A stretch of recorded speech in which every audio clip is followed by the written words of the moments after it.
When my son asked me to move in with him, I cried tears of joy. He said, "Oh, Mom, you've done enough. Let us take care of you now." 2 months later, I wasn't allowed to touch the thermostat, cook after 8 p.m., or invite friends over. Last week, I overheard him saying he planned to sell the house I paid for to buy a condo for his in-laws. What he didn't know? I still had legal rights over my old home, so I sold it, quietly, cashed out, and disappeared. Now I sip tea in Florida while he explains to his wife why the condo fell through and why Mom's gone for good. The walls were yellowing, the porch creaked when you stepped on it, and the back fence had leaned for years like an old man too proud to fall. But to Carol, it was more than wood and memory. It was the only place that had stayed the same since Harold died. They had bought the house 42 years ago when they were still young, broke, and fearless. Every scratch on the hardwood floor had a story. Matt's first tantrum, the dog they rescued, the Christmas tree that toppled over in '98. After Harold passed away, Carol stayed, not because she couldn't go anywhere else, but because nowhere else held her life in its bones. Most days were quiet. She'd sit in the kitchen sipping coffee, watching the wind play with the branches outside. The silence wasn't heavy. It was Harold whispering through the radiator, humming in the floorboards. Until Matt came over that one Sunday. He brought donuts, which was already suspicious, sat across from her at the kitchen table looking oddly nervous. "Mom," he began, "we've been talking, Jenna and I, and we think it's time. You've lived here alone long enough." She raised an eyebrow, half smiling. "Time for what? Are you putting me in a home?" Matt laughed, reaching across to squeeze her hand. No, we want you to live with us. We've got the space now. The kids would love having Grandma around. You won't have to lift a finger." She stared at him for a moment. Her throat tightened, and for a second she felt dizzy, not from fear, but from a sudden swell of something she hadn't felt in a long time. Was it love? Gratitude? Relief? Tears welled up in her eyes. "Are you sure?" "Of course. It's time we took care of you for a change." The house didn't cry when she sold it, but Carol did. Quietly, in the bathroom, the night before, she signed the papers. She didn't tell Matt. Didn't want to seem weak or make him feel guilty. This was the right thing. Families took care of each other. That's how it was supposed to be. The money from the sale went straight into renovations. Matt had insisted they build an extension, a private suite just for her. "You'll have your own entrance," he promised. "Bathroom, kitchenette, the works. Total privacy." Carol smiled through every conversation. She didn't mind funding it. After all, it was for her comfort too. But something inside her hesitated each time she signed a check. She never asked to see the contracts, trusted Matt to handle it. He always had a way of making her feel like everything was under control. When moving day came, her heart was a mix of ache and hope. The grandkids ran to greet her, squealing, "Grandma," and dragging her inside. Jenna smiled tightly, guiding her toward the back of the house. The private suite was half finished. The walls were still unpainted, the closet was missing doors, and the kitchenette was just a mini fridge and microwave on a folding table. "It's temporary," Matt assured her. "A few more weeks and it'll be perfect." Carol didn't complain.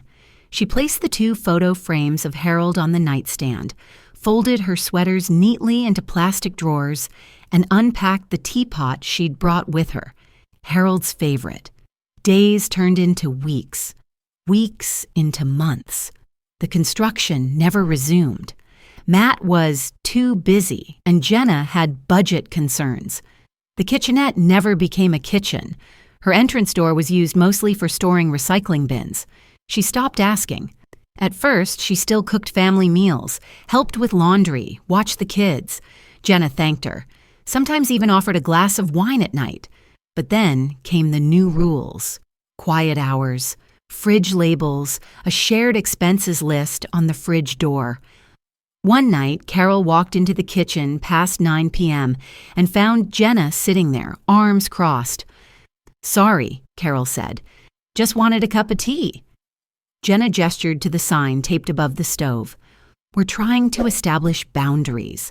It's hard for the kids to sleep when there's noise late at night. Carol nodded, went back to her room, boiled water in the microwave, silently, watching the steam blur Harold's photo. She told herself it was just a phase, that the kids were stressed, that Matt still loved her, that maybe next month the closet would get doors. But deep down, something was shifting. The house didn't feel like home.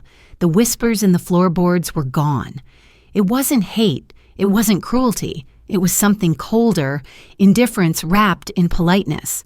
She smiled less, cooked less, and one day she found herself whispering to Harold's photo, "I think I made a mistake."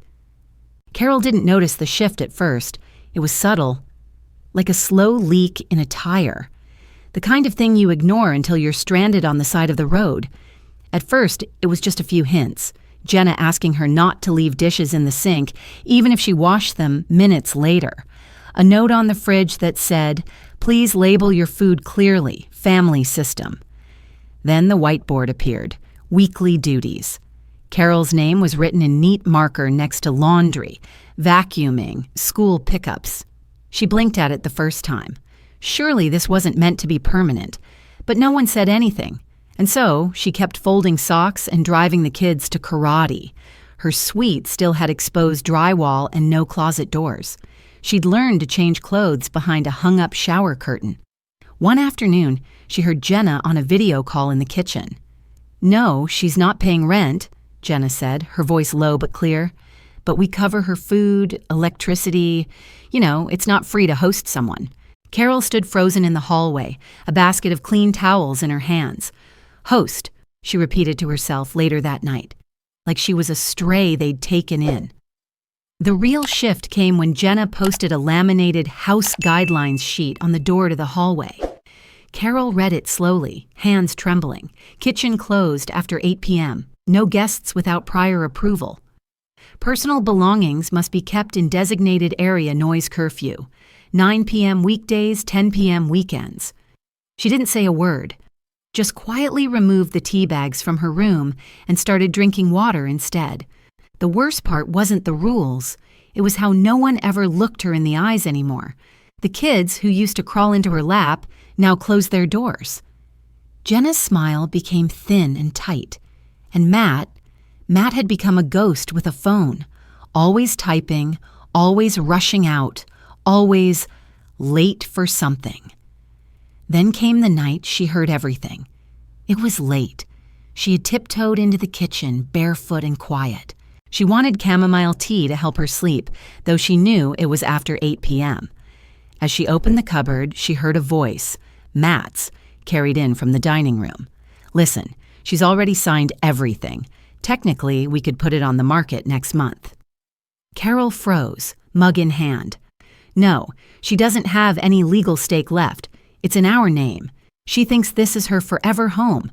But honestly, once we cash out, we can finally get that condo near Jenna's parents." There was a pause. "Yeah, they're more respectful, and they don't expect to be waited on." Silence. Then laughter. Matt's laugh. Carol didn't breathe. She didn't blink. She just stood there, feeling the heat of the moment crash through her like boiling water down her spine. She left the mug on the counter and walked back to her room slowly, as if the floor had turned to glass and she was trying not to crack it. That night, she didn't sleep. She stared at the ceiling and replayed every word, every moment that had led to this. The smile Matt gave her when she signed the paperwork, the promises, the hugs, the renovations that never came, the closet doors that stayed off, the silence. She thought of Harold, of the home they built, of the life they'd raised in it. And now she realized that home had been traded for convenience, and she had been sold along with it. What stung most wasn't that Matt wanted to sell the house. It was that he had called her inconvenient, that he'd rather care for Jenna's parents, that she had been weighed, measured, and deemed less respectful. She pressed a pillow to her chest and sat upright in the dark. She had always been a quiet woman, but she was not weak. She had been strong enough to raise a son, strong enough to bury a husband, strong enough to survive the silence of widowhood. She would be strong enough to fix this, but first, she would let them keep believing she was clueless. That would make what came next so much easier. Carol waited 2 days before making her first move. She didn't cry. She didn't confront Matt. That would have been the old Carol, the one who believed confrontation solved everything. No, this required something colder, sharper. She opened the box labeled tax stuff, buried under winter coats in the garage. It had been untouched since Harold passed. Inside, among faded envelopes and legal pads, she found it, the deed to her old house. Her fingers trembled as she flipped through the pages, scanning for what she hoped still existed. Then she saw it, bold, legal, undeniable. Joint tenancy with right of survivorship. She sat down on the floor. Harold, God bless his stubborn, meticulous soul, had insisted on keeping her name tied to everything.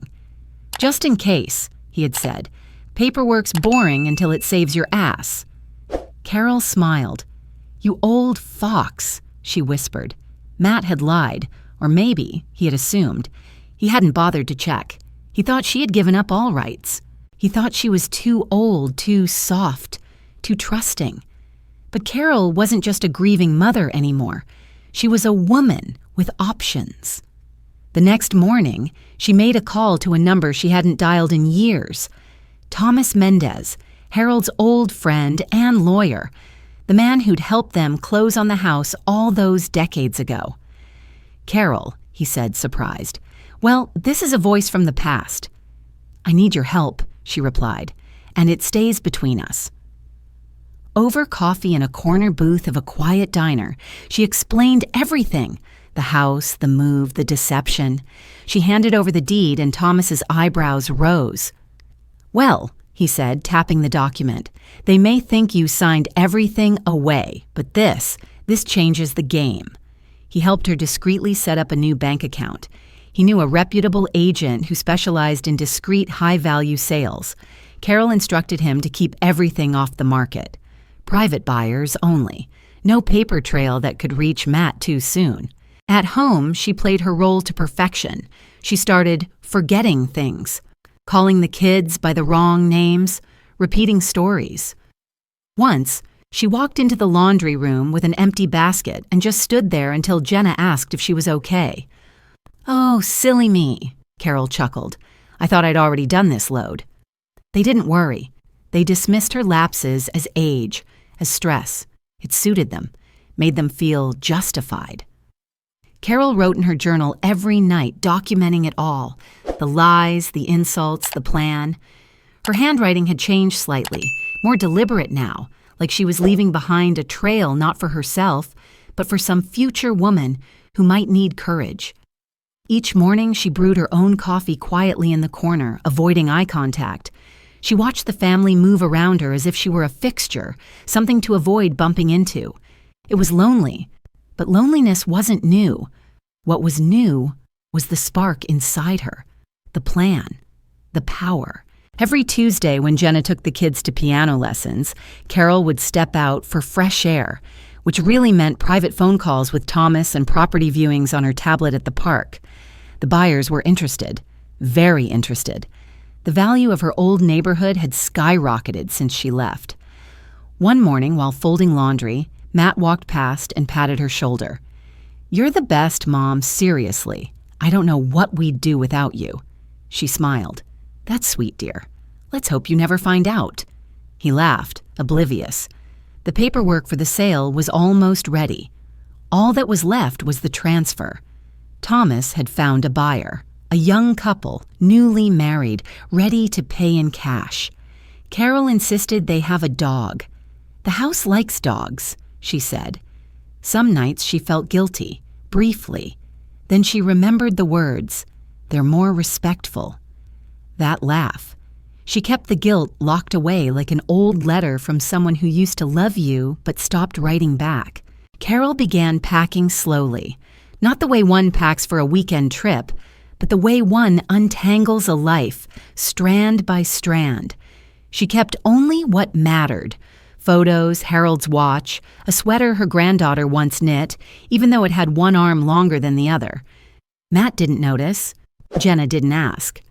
Carol had always been quiet, invisible even.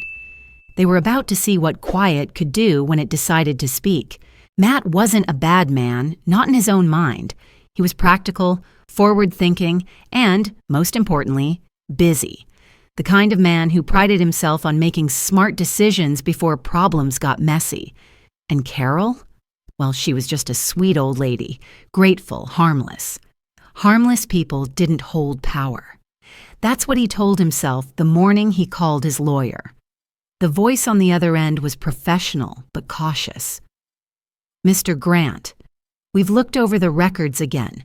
Your mother never filed a full transfer of ownership. She retains a survivorship clause on the old property. Legally speaking, she still owns half. Matt blinked, staring out the window. I thought she signed everything over years ago, he said. She signed the intention to sell, but the clause wasn't nullified. It gives her rights, potentially full rights, given your father's passing. If she chooses to act on it, you could have a problem. The word echoed. Problem. Matt hung up and stared at the kitchen counter. Jenna was feeding the kids. Carol, as usual, wasn't there. Lately, she'd been waking up later, moving slower, barely speaking. He chalked it up to age. Maybe that had been a mistake.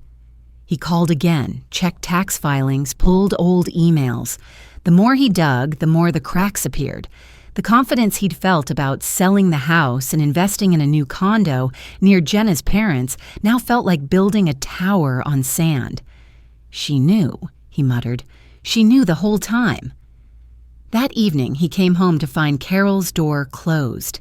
It wasn't locked. Carol never locked anything, but it was the kind of closed that carried weight. He knocked. No answer. He opened it slowly. Empty. Not just empty. Cleared. The bed was neatly made. The closet, what little of it there was, stood open and bare. No photos, no sweater, no Harold. Just dust where the nightstand had been. On the bed lay a folded piece of paper, written in Carol's deliberate cursive. Matt, don't look for me. My dream no longer lives in this house. I left quietly, the way I arrived. Sometimes silence is the most honest sound we have. Mom. He stood there, gripping the note like it might vanish if he blinked. Jenna, he shouted, she's gone. Jenna rushed in, eyes wide.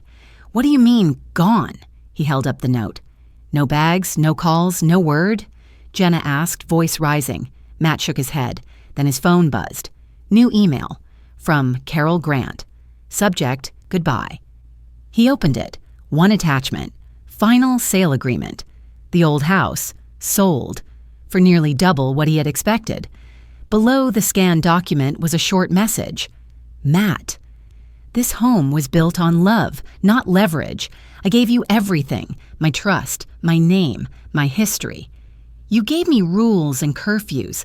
I hope the condo is worth what you traded, but I suspect it's not. Take care of the kids. And yourself. Mom. He didn't read it twice. Couldn't. Jenna snatched the phone. Her face went pale. She sold it. She sold it already? Matt nodded slowly. All that equity, gone. And we're not getting that condo now. Not without that sale. Silence stretched between them. Carol, meanwhile, sat quietly by a window, hundreds of miles away. Florida sunlight spilled across her lap as she sipped tea. She had arrived that morning. A friend of Thomas's had helped her settle into a furnished townhouse by the water. She hadn't told anyone where she was going. She hadn't needed to. She had written 2 letters on the plane, one to Matt, one to herself. She opened the second now, unfolding it slowly. It read, You were never weak. You were just tired. But not anymore. Carol smiled. Matt stood in her old room holding a note that weighed more than any conversation they'd ever had. In trying to control everything, he'd underestimated the one person who had always seen the bigger picture. She hadn't yelled, hadn't fought. She'd just left. and in doing so, left him with the echo of a house now too quiet and a lesson too loud to ignore. Carol's new apartment sat 2 blocks from the beach.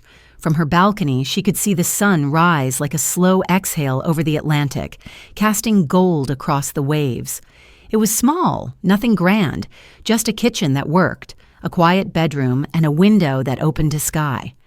But it was hers, completely, quietly hers. The first few mornings were strange. She didn't need to make school lunches, fold laundry, or tiptoe around Jenna's kitchen rules. She poured her coffee with both hands, sat barefoot in the sun, and let silence fill the space. But this silence didn't bite. It held her gently. Carol hadn't told anyone where she was. She'd left no address, just the note and the email. She expected Matt to reach out, of course. He did, repeatedly. First, a voicemail, then 2 missed calls, then a message. "Mom, can we talk? Please." She didn't answer. Not because she was angry. She wasn't. Anger was a fire that consumed the person holding it. What Carol felt was heavier, colder, the sharp ache of someone who had mistaken survival for love. What Matt didn't know, what no one knew, was that she was still watching. Before she left, Carol had checked the old home security account Harold once set up. It turned out the cameras were still active. The subscription had renewed on auto pay for years. She had access to all the feeds from her phone. She told herself it wasn't spying, it was closure. She tapped the app and the familiar rooms loaded, the living room, the hallway, the kitchen. The same kitchen where she had stood barefoot, listening to Matt laugh about replacing her with Jenna's parents. Now it was chaos. Jenna stood at the counter, phone in hand, voice rising. "You told me she had nothing left, that the sale was guaranteed." "I thought she did," Matt snapped, pacing. "I didn't know about the survivorship clause." Carol watched as Jenna threw down the phone and stormed out of frame. Later that day, she saw the kids arguing too, about who would take over Grandma's chores. One of them said, "I miss her French toast," before slamming a door. Carol's thumb hovered over the volume. She could hear every word if she wanted. She turned the sound off. Back in Florida, she focused on rebuilding something different. Each morning after breakfast, she sat at her desk and wrote. At first, it was just for herself. She documented everything. The day she sold the house, the night she overheard Matt's betrayal, the look in Jenna's eyes when Carol asked about the unfinished closet. She didn't dramatize it. She told it plainly, like facts in a court record. Then, one night, she created a blog. She called it The Quiet Exit.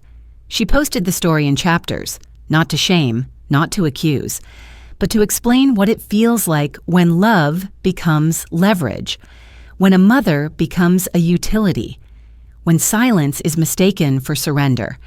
At first, no one read it. Then someone shared a link on Reddit. By the end of the week, it had 100,000 views. Comments flooded in from women all over the world. Mothers who had given everything and found themselves sleeping in basements.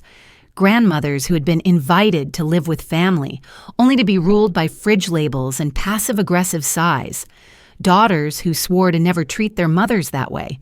Sons who apologized in the comments, writing things like, "I see myself in your son. I'm sorry." Carol didn't reply to the comments. She didn't need to. The words spoke for themselves.